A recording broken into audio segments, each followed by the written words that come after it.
You know, I've always wondered what it's like to be in a Hot Wheels car. Ant-Man and the Wasp, the sequel to Ant-Man. Very clever title, guys. This movie focuses on Mr. Good Old Ant-Man and his adversary, the Wasp. This movie is head to toe very simple.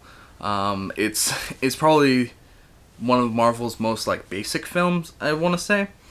Especially after the events of Infinity War. We'll get to that, don't worry. It's interesting that they would release a movie like this now, especially whenever they've had a really good track record recently, I felt like, and then they would release this, and it's not bad, it's a very basic line movie, and it is fun, it's a whole lot of fun, I thought I had fun with it, but it's just definitely not one I will go out and be like, I gotta get that on DVD now. I'll be like, gotta rent it now.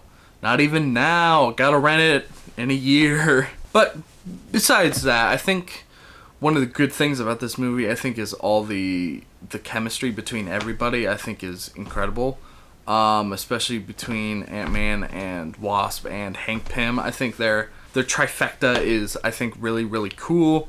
They also bounce off of each other really, really well.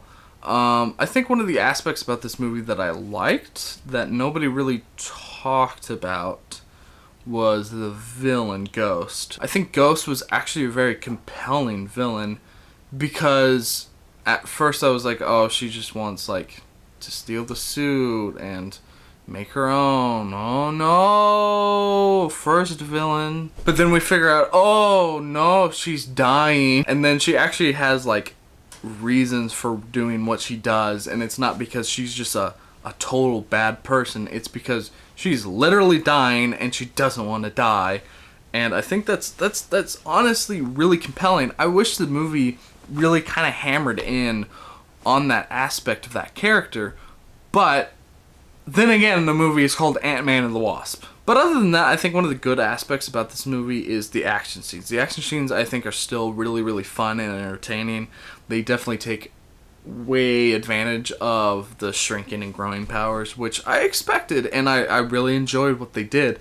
And you get a kitchen fight, you get a car chase scene, you get everything that you need in a Marvel movie. This review is probably going to be the shortest review ever to exist, because there's not much to say about Ant-Man and the Wasp other than it's Ant-Man and the Wasp.